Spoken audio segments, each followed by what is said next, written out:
Baik, selamat pagi semua anak-anak ibu. Kali ini kita lanjutkan pembelajaran kita mengenai unsur intrinsik cerita fantasi. Dalam sebuah cerita fantasi, ada unsur dari dalam yang membangunnya, yang disebut dengan unsur intrinsik. In artinya dalam, yaitu unsur yang membangun dari dalam cerita tersebut. Seperti yang sudah Ibu katakan kemarin, bahwa unsur intrinsik itu ada 7 jenis, yaitu Ibu buat singkatannya dengan kata tega palsu. T-nya tema, G-nya gaya bahasa, A-nya alur, P-nya penokohan, A amanat, L latar, sudut pandang. Unsur intrinsik yang pertama adalah tema. Tema adalah pokok pembicaraan atau inti cerita. Nah, bagaimana cara dengan mudah kita menuliskan atau menemukan tema sebuah cerita fantasi? Yaitu dengan menjawab pertanyaan apa yang diceritakan pada teks tersebut. Pada cerita fantasi Kekuatan Ekor Biru Nataga dapat kita temukan temanya, yaitu perjuangan mempertahankan tanah air tercinta Tanah Modo. Dengan tadi pertanyaan, apa yang diceritakan pada teks cerita fantasi Kekuatan Ekor Biru Nataga? Maka jawabannya adalah perjuangan mempertahankan tanah air tercinta Tanah Modo. Itulah tema cerita fantasi tersebut. Yang kedua, gaya bahasa. Unsur intrinsik yang kedua, gaya bahasa. Gaya bahasa itu sama seperti kiasan, ya, yang digunakan untuk menyampaikan maksud yang secara tidak langsung kepada pembaca. Jadi digunakanlah gaya bahasa atau majas. Contoh, pada cerita fantasi Kekuatan Ekor Biru Nataga, ada di sini sudah Ibu kutip kalimatnya. Mereka akan berjuang hingga titik darah penghabisan untuk membela tanah air tercinta. Berjuang hingga titik darah penghabisan itu bukan makna yang sebenarnya. Ini adalah bahasa penyampaian secara tidak langsung. Nah, di sini berjuang hingga titik darah penghabisan ini artinya berjuang sampai menang, ya, sampai menang, bukan sampai mati gitu ya. Nah, kata-kata ini melebih-lebihkan, maka kalimat ini menggunakan gaya bahasa atau majas hiperbola. Lalu ia melompat bagai kilat dan mengepung serigala dalam api panas menggunakan majas asosiasi, yaitu menggunakan kata bagai. Jenis majas berdasarkan cara pengungkapan dan makna kiasan. Ada 4 bagian besar jenis majas. Yang pertama majas perbandingan, yang kedua majas pertentangan, yang ketiga majas sindiran, yang keempat majas penegasan. Yang pertama majas perbandingan. Di sini Ibu buat singkatannya dengan kata pahme, ya, pahme. Personifikasi, asosiasi, hiperbola, metafora, dan eufemisme. Personifikasi adalah majas yang benda mati seolah-olah hidup, bertindak seperti makhluk hidup. Contoh, pulpennya menari-nari di atas kertas. Kata menari-nari adalah perilaku atau pekerjaan yang dilakukan oleh manusia, hewan, ya, atau makhluk hidup. Pulpen benda mati. Jadi pulpen seolah-olah hidup dengan adanya tadi kata menari-nari. Ombak adalah benda mati. Berkejar-kejaran dilakukan oleh makhluk hidup. Ombak berkejar-kejaran di pantai seolah-olah ombak hidup. Maka kalimat ini menggunakan majas atau gaya bahasa personifikasi. Yang kedua, majas asosiasi, yaitu majas membandingkan dua objek yang berbeda, ya, yang berbeda tetapi dianggap sama. Contoh, wajah kedua orang itu sangat mirip bak pinang dibelah dua. Wajah dengan pinang itu adalah hal yang berbeda, namun dianggap sama dengan menggunakan kata bak, ya. Biasanya gaya bahasa atau majas asosiasi ini menggunakan kata bagaikan, seperti, ibarat, bak, bagai, bagaikan, laksana.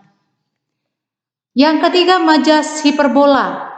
Majas hiperbola adalah majas yang mengungkapkan sesuatu dengan cara melebih-lebihkan, seperti yang sudah Ibu buat contoh tadi, ya. Contoh yang lain, ayah membanting tulang siang dan malam demi menghidupi keluarga kami. Kata membanting tulang, tidak mungkin ayahnya membanting tulangnya sendiri. Nah, membanting tulang di sini artinya adalah kerja keras. Hatinya hancur berkeping-keping karena dihianati seseorang. Nah, tidak mungkin bisa hati di dalam tubuh ini hancur berkeping-keping. Namun dipakailah hancur berkeping-keping untuk mengungkapkan sesuatu itu supaya terasa lebih menggugah orang yang mendengar, ya. Jadi hiperbola melebih-lebihkan. Majas perbandingan yang keempat adalah majas metafora. Majas metafora adalah majas yang menggunakan suatu benda atau objek untuk menggambarkan sifat yang ingin diutarakan. Meskipun Nina adalah anak emas, dia tidak pernah manja pada orang tuanya. Nah, anak emas ini artinya anak kesayangan. Warga yang ketahuan mencuri akan menjadi buah bibir orang-orang di sekitarnya. Buah bibir artinya bahan pembicaraan. Jadi metafora ini sering menggunakan ungkapan atau kata-kata kiasan seperti raja siang itu matahari, raja hutan, singa, ya, dan sebagainya. Kemudian majas perbandingan yang kelima adalah eufemisme. Eufemisme adalah majas yang menggunakan kata yang sangat sopan. Tujuannya supaya orang yang mendengar tidak tersinggung, menggantikan kata yang dianggap kurang sopan.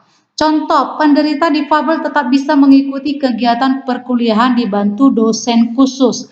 Difabel di situ kata kasarnya adalah cacat. Kurang sopan kalau kita pakai kata cacat, maka dipakailah kata difabel.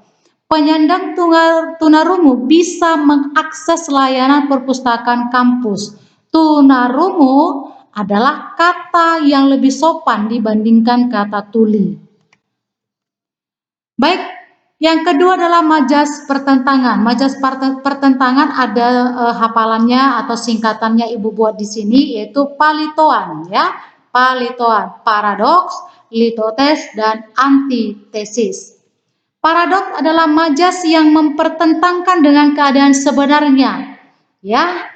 Contoh, hatiku kesepian di keramaian ini. Kalau di tempat ramai biasanya seseorang merasakan gembira, senang. Nah, terbalik dengan apa yang dirasakan oleh siku ini, ya. Itulah yang dikatakan tadi, mempertentangkan dengan keadaan sebenarnya. Di keramaian dia merasa sepi, tentu ini bertolak belakang, ya. Sama dengan contoh yang kedua, ia sangat kuat meskipun badannya kecil. Orang yang berbadan kecil identik dengan lemah, tak berdaya. Namun, hal yang bertolak belakang bahwa ia kuat, ya. Mungkin juga bisa kalimatnya seperti ini, badannya besar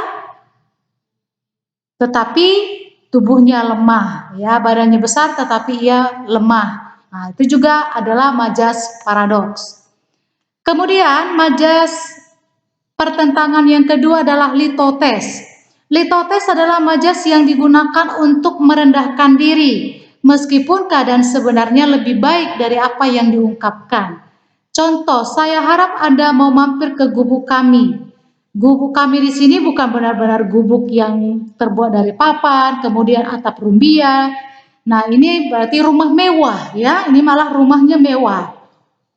Selamat menikmati hidangan ala kadarnya. Ala kadarnya di sini juga adalah ungkapan untuk tujuan merendahkan diri, namun sebenarnya hidangannya itu adalah hidangan yang sangat mewah ya. Kemudian yang ketiga, majas antitesis. Majas antitesis adalah majas yang menggabungkan kata yang saling bertentangan. Contoh, baik buruk perbuatannya akan mendapatkan balasan suatu saat nanti. Kata baik dengan buruk adalah dua kata yang berantonim atau yang bertentangan. Contoh yang kedua, jangan pernah menilai seseorang hanya melihat benar salah. Benar salah juga adalah dua kata yang berantonim atau yang bertentangan maknanya ya. Baik, yang ketiga, majas sindiran. Majas sindiran ibu buat singkatannya di sini ISIS, ironi, sinisme, dan sarkasme. Majas ironi adalah majas yang menggunakan sindiran yang halus, seakan-akan dia memberi pujian tetapi sebenarnya itu adalah sindiran. Contoh, rajin sekali, jam 12 baru bangun. Jam 12 baru bangun ini berarti dia menyindir secara halus. Padahal dia sudah sangat kesiangan. Sudah berapa hari tidak mandi, kok badanmu sangat harum. Tentu juga ini sangat menyindir, tetapi sindirannya sangat halus. Sinisme. Sinisme adalah majas yang menyampaikan sindiran langsung pada objek yang dimaksud. Jadi dia to the point, langsung pada objek yang dimaksud. Badanmu gemuk seperti orang yang kelebihan gizi. Nah, ini juga ya, gemuk seperti orang kelebihan gizi. Tentu juga ini menyindir secara langsung. Suaramu jelek seperti suara mak lampir. Nah, ini juga menyindir secara langsung. Majas sarkasme. Majas sarkasme adalah majas sindiran yang menggunakan kata kasar yang bisa saja melukai perasaan orang yang sedang mendengarnya. Contoh, pergi dari sini, kamu hanyalah sampah masyarakat yang harus dimusnahkan dari muka bumi ini. Sampah di sini adalah kata yang sangat kasar, yaitu orang yang sangat bodoh. Kau ini benar-benar otak udang. Otak udang di sini juga kata yang sangat kasar, yaitu orang yang sangat bodoh. Tapi jangan ditiru pula ya mengucapkan ini ya, Nak ya. Ini hanya dalam pelajaran. Biasanya juga majas-majas sarkasme ini dipakai oleh penulis novel-novel kontemporer ya, novel-novel penulis novel masa sekarang. Baik, yang terakhir ada majas penegasan. Ibu buat di sini ada singkatannya PR klima, pleonasme, repetisi, klimaks, dan anti klimaks. Pleonasme merupakan majas yang menggunakan kata bermakna sama atau bermakna ganda ya, Nak ya. Bermakna sama atau bermakna ganda untuk menegaskan bagian tertentu. Kalau menegaskan berarti menjelaskan supaya lebih tegas. Majulah ke depan agar orang-orang bisa menyaksikan penampilanmu. Maju dengan ke depan itu adalah kata yang bersinonim atau bermakna sama. Bermakna sama ya. Turunkan tanganmu ke bawah. Turunkan dan kata ke bawah itu juga bermakna sama. Kalau turun ya ke bawah, kalau maju ya ke depan ya. Kalau naik ke atas. Nah, kata-kata yang seperti itulah yang pleonasme. Repetisi. Repetisi adalah majas yang menggunakan kata berulang pada kalimat. Jadi dia berulang pada kalimat itu. Dia adalah penyebabnya. Dia si perusak barang. Dia yang membuat kotak ini rusak. Dia. Ada 3 kata dia yang diulang. 3 kali kata dia diulang dalam satu kalimat. Yang kedua, saya ingin menjadi lebih baik, saya ingin membanggakan orang tua, saya ingin membuat mereka bahagia. Kata saya ingin juga diulang sebanyak 3 kali dalam satu kalimat. Nah, bentuk seperti ini berarti kalimatnya menggunakan majas repetisi. Yang ketiga, jenis majas penegasan yang ketiga adalah majas klimaks. Kalau majas klimaks adalah majas yang mengurutkan gagasan dari yang terendah sampai ke yang tertinggi. Ya, yang terendah ke yang tertinggi. Bayi, anak kecil, remaja, orang dewasa hingga orang tua sekarang diwajibkan memiliki KTP. Lihat, mulai dari hal terkecil, bayi, naik ke anak kecil, remaja, orang dewasa hingga yang tertinggi yaitu orang tua. Uang ratusan rupiah pun saya tidak punya, apalagi ribuan, jutaan, miliaran, triliunan. Dari ratusan ribuan, jutaan, miliar, triliun, dari hal yang terendah sampai yang tertinggi, klimaks. Yang terakhir, majas anti klimaks adalah majas yang mengurutkan gagasan dari yang tinggi ke yang rendah, kebalikan dari klimaks tadi.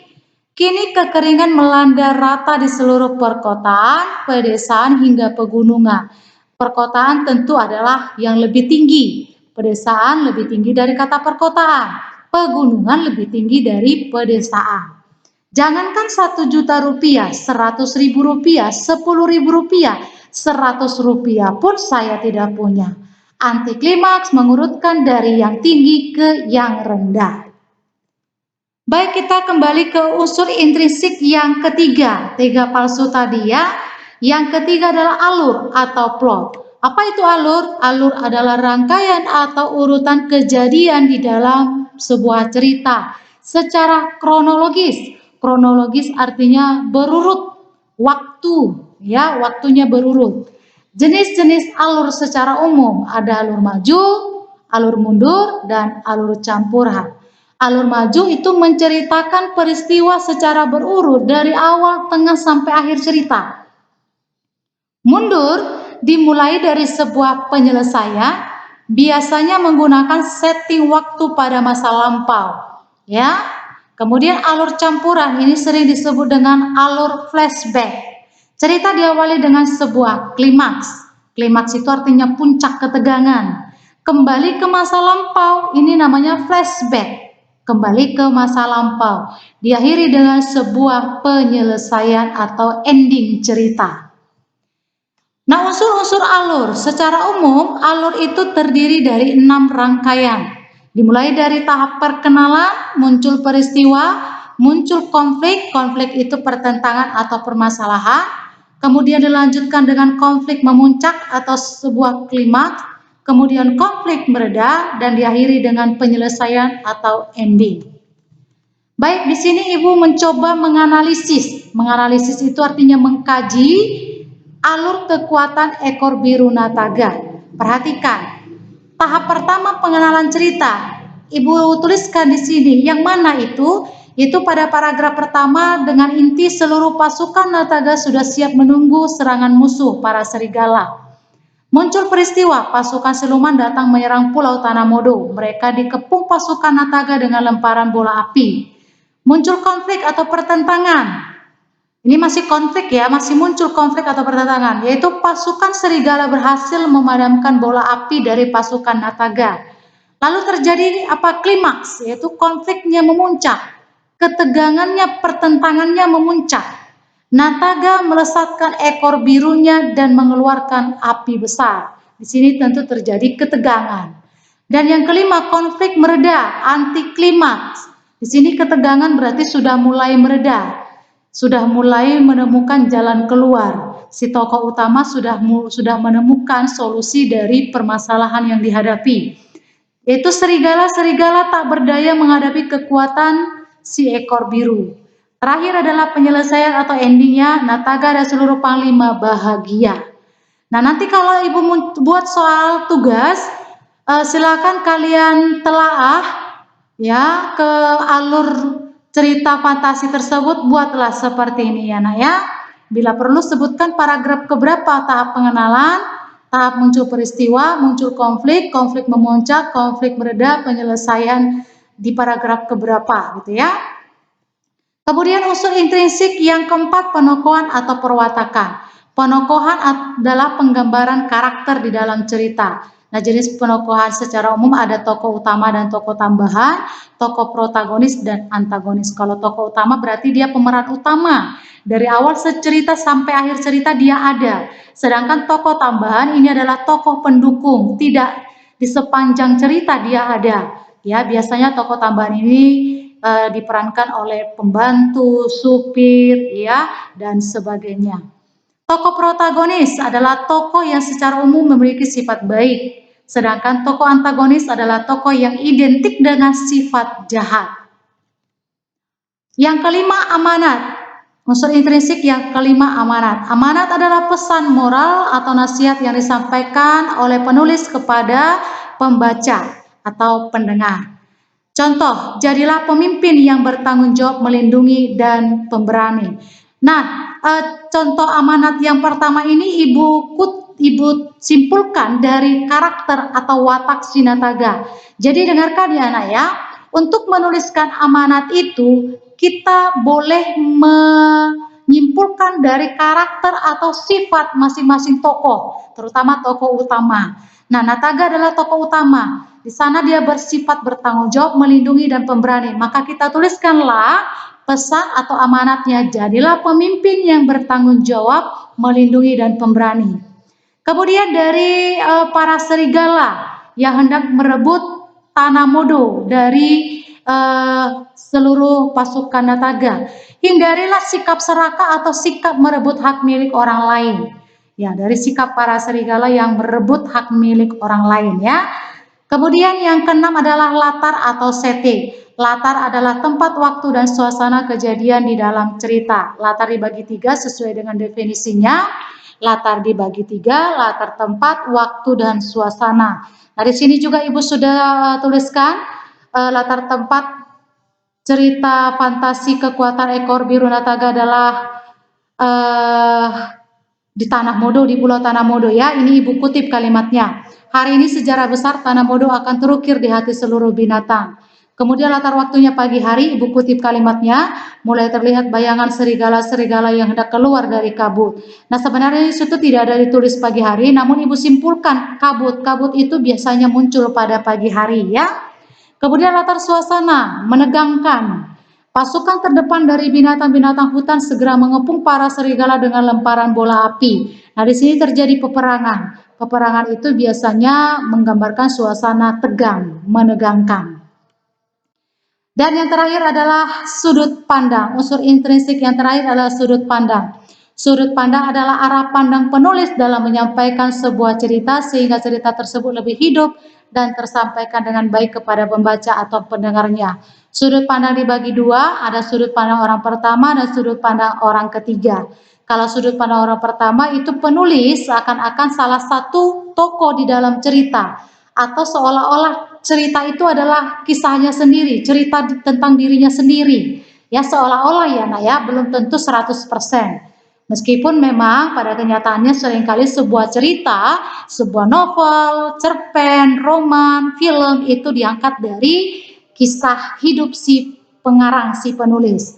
Ya, tapi tidak 100% juga ya. Nah, sudut pandang orang pertama itu ada sudut pandang pertama pelaku utama dan sudut pandang orang pertama pelaku sampingan. Nah, sudut pandang orang pertama itu biasanya menggunakan kata ganti aku, saya, gitu ya. Yang kedua sudut pandang orang ketiga. Kalau sudut pandang orang ketiga, si penulis tidak ada terlibat di dalam cerita, tidak ada sangkut pautnya dengan cerita. Nah, biasanya menggunakan kata ganti dia, ia, atau menggunakan nama tokoh. Ya, jadi sih ada orang ketiga serba tahu dan orang ketiga sebagai pengamat. Kalau dia orang ketiga serba tahu, si penulis seolah-olah tahu semua tentang kehidupan si tokoh utama di dalam cerita. Mulai dari dia lahir di mana, apa kesukaannya, ya kemudian dia bekerja di mana, bagaimana watak-wataknya, itu maksudnya serba tahu. Si penulis serba tahu dengan si tokoh itu, menguasai bagaimana kehidupan si tokoh. Berbeda dengan orang ketiga sebagai pengamat. Kalau dia pengamat, si penulis hanya mengetahui sedikit hal tentang si tokoh itu. Mungkin dari dialognya atau dari percakapan-percakapan dari dalam cerita. Kemudian pada akhirnya Ibu tuliskan apa sudut pandang yang dipakai pada cerita fantasi kekuatan ekor biru Nataga. Jawabannya adalah orang ketiga dengan menggunakan nama, yaitu Nataga, para serigala, Dewi Kabut ya. Baik, ini penjelasan Ibu mengenai unsur intrinsik cukup panjang. Namun kalau belum paham tetap ditanyakan kepada Ibu. Terima kasih, sampai bertemu.